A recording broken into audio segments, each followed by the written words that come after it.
तुम कर सकते हो और तुम कर लोगे। I know that. Okay. Hello friends, जय माता दी। Welcome to this video. तो कैसे हैं आप सब? आई होप सब अच्छे होंगे। तो ये वीडियो बहुत इम्पोर्टेंट होने वाला है उन एस्पायरेंट्स के लिए जिन्होंने अभी एसएससी की प्रिपरेशन स्टार्ट की है। जो भी बिगनर है फ़िलहाल उनके लिए बहुत इम्पोर्टेंट है ये वीडियो, तो एंड तक ज़रूर देखना। इसमें मैं बताऊंगी कि मैंने अपनी प्रिपरेशन कैसे स्टार्ट की, कब स्टार्ट की, मेरा क्या मोटिव था और अब जो मेरा डेली रूटीन है वो क्या है। तो ये सब जानने से पहले अगर आपने चैनल को सब्सक्राइब नहीं किया है तो प्लीज़ सब्सक्राइब ज़रूर कर लीजिएगा, क्योंकि यही चीज़ मेरे को वीडियो बनाने के लिए मोटिवेट करती है। तो प्लीज़ सब्सक्राइब ताकि मुझे भी वीडियो बनाने के लिए मोटिवेशन मिले। तो मैंने 2022 में अपनी ग्रेजुएशन कंप्लीट की। उसके बाद मेरी एसएससी की जर्नी स्टार्ट हुई जनवरी 2023 से। उससे पहले I don't know anything about SSC. मुझे नहीं पता था कि एसएससी क्या है।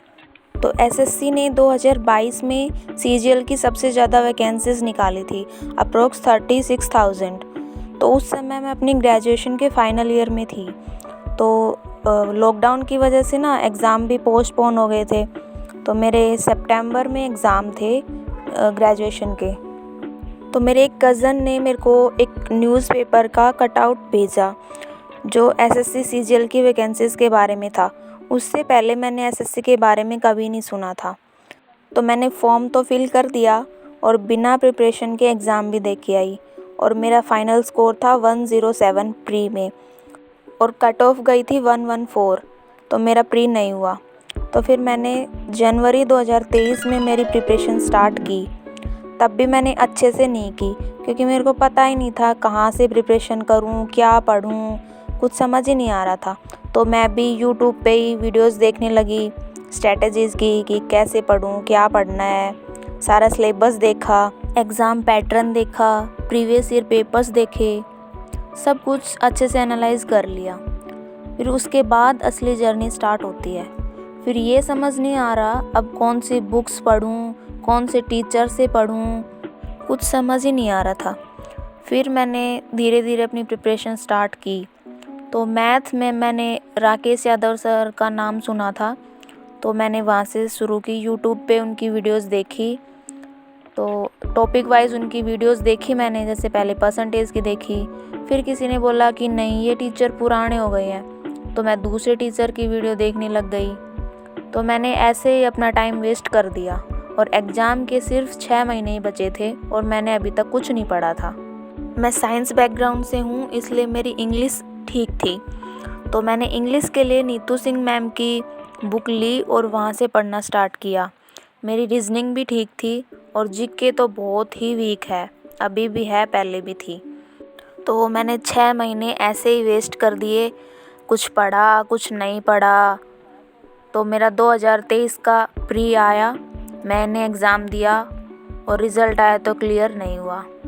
तो उस टाइम ना फैमिली कंडीशन ठीक नहीं थी। तो रिज़ल्ट आने के बाद एहसास हुआ कि यार मैं कर क्या रही हूँ। मैंने 6 महीने में क्या मैंने इतनी प्रिपरेशन की कि मेरा रिज़ल्ट अच्छा आए, मेरा प्री क्लियर हो। तो फिर ऐसा लगा कि यार 1 साल तो मैंने वेस्ट कर दिया, क्योंकि अब नेक्स्ट ईयर 2024 में ही एग्ज़ाम दे पाऊँगी। तो फिर मैंने ठानी और मैंने अच्छे से प्रिपरेशन मेरी स्टार्ट की, क्योंकि मैं ना मिडिल क्लास फैमिली से हूँ और गांव में रहती हूँ। तो गांव की लड़कियों के पास ना गवर्नमेंट एग्ज़ाम के अलावा कोई ऑप्शन ही नहीं है। तो इंडिपेंडेंट बनने के लिए और फैमिली कंडीशंस को ठीक करने के लिए गवर्नमेंट एग्ज़ाम को क्लियर करना बहुत ज़रूरी है। मेरे लिए ही नहीं, बाकी सभी गर्ल्स और बॉयज़ के लिए जिनकी फैमिली कंडीशंस ठीक नहीं है, जिनके पास और कोई ऑप्शन नहीं है बिज़नेस वगैरह का, उनके लिए, सभी के लिए बहुत ज़रूरी है। तो फिर 2024 के लिए मैंने अच्छे से प्रिपरेशन स्टार्ट की। मैंने लाइब्रेरी ज्वाइन की। मैं गांव से हूँ तो मुझे 14-15 किलोमीटर दूर मेरे को लाइब्रेरी के लिए जाना पड़ता था। तो 1.5 से 2 घंटे तो मेरे ट्रैवलिंग में ही चले जाते थे, आने जाने में ही मेरे 2 घंटे लग जाते थे। फिर भी मैंने डेली टारगेट रखा कि मेरे को 8 घंटे डेली पढ़ना ही है। तो लाइब्रेरी में मैं 6 घंटे कवर कर लेती थी, फिर बाकी के 2 घंटे मैं आके पढ़ती थी। लाइब्रेरी में इतना थक जाती थी आने जाने में ही क्योंकि बस का भी वेट करना पड़ता था और बस में भी इतनी भीड़ होती थी तो आधे घंटे खड़े होके आना पड़ता था, तो बहुत थकावट हो जाती थी। पर फिर भी तय कर लिया था कि अब की बार करना ही है, तो फिर मैं आके भी 2 घंटे पढ़ती थी। तो तब मैंने इंग्लिश के लिए नीतू मैम की जो वॉल्यूम 1 है वो बुक कंप्लीट की मैंने। उसके साथ साथ वोकैब में मैंने ब्लैक बुक ख़रीदी और वहाँ से मैं वोकैबलरी करने लगी। और रीज़निंग के लिए रीज़निंग मेरी ठीक थी, तो रीज़निंग में जो टॉपिक मेरे वीक थे मैंने उन्हीं को कवर किया, जैसे सिलोग हो गया, नंबर सीरीज़ हो गया। तो मैं ये टॉपिक मैंने यूट्यूब से देखे और फिर टेक्स्ट बुक से मैंने मॉक लगाई। रीज़निंग में मैंने बस सिर्फ इतना ही किया था। और मैथ्स के लिए मैंने गगन प्रताप सर का बैच लिया, जीरो टू हीरो। मैंने वो बैच कंप्लीट किया और एक बार मैंने सीट्स लगाई थी। बाकी राकेश यादव सर की जो मेरे पास बुक थी 7600 प्लस, मैंने वहाँ से एक बार उस बुक को कवर किया। तो फिर 2024 का प्री आ गया।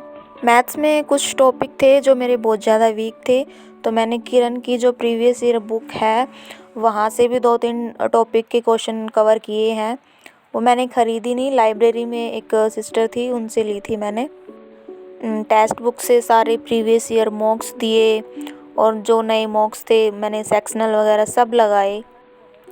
और जीके में मैंने ल्यूसेंट में स्टार्टिंग से ही पढ़ रही थी। जब 2023 से मैंने प्रिपरेशन स्टार्ट की थी तब से ही मैं ल्यूसेंट पढ़ रही थी।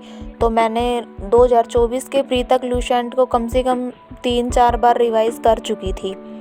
और इसके अलावा किरण की BY की बुक ली, वहाँ से मैंने प्रीवियस ईयर क्वेश्चंस लगाए। और करंट अफेयर्स के लिए मंथली वीडियोस देखने लगी यूट्यूब से। बस मैंने जीके में सिर्फ इतना ही किया, क्योंकि मुझे लगता था कि जीके में ना कितना भी पढ़ लो उसमें मार्क्स ही नहीं आ रहे थे। तो फिर मुझे लगा कि मैंने जो पढ़ लिया है, जितना पढ़ लिया है वो इनफ है। फिर मैंने बार बार उसी को रिवाइज़ करती थी, ल्यूसेंट की बुक को ही। फिर आया CGL 2024 प्री एग्ज़ाम, तो एग्ज़ाम दे के आई, अच्छा हुआ। फिर आंसर की आई, तो आंसर की में मेरा स्कोर बन रहा था 140। तो लगा कि हो जाएगा अब की बार, तो क्योंकि मेंस में भी स्कोर ठीक आ रहा था, 280 प्लस आ रहा था। और अब की बार वैकेंसीज़ भी लास्ट ईयर से 2 टाइम्स थी।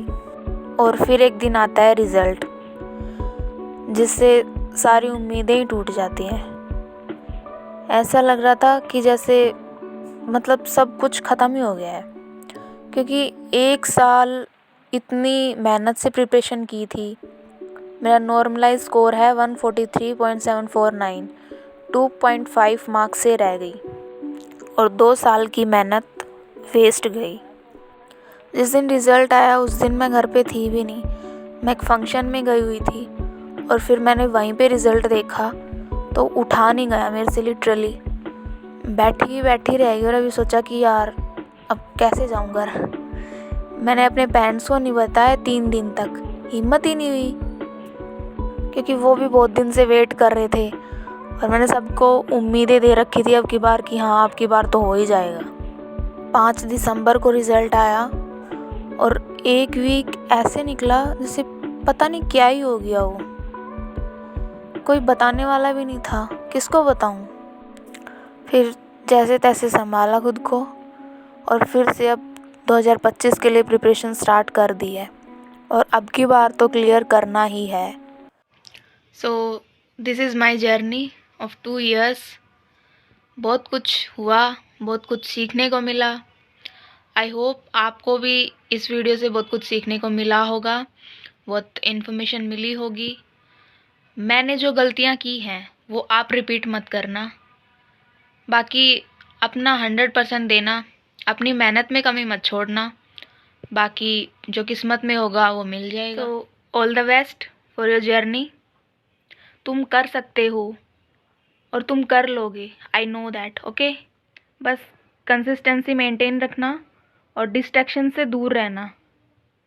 और चैनल सब्सक्राइब कर दो अगर किसी ने नहीं किया हो तो, और लाइक कर देना अगर वीडियो अच्छी लगी हो, इन्फॉर्मेटिव लगी हो तो do like and subscribe the channel. Thank you, bye.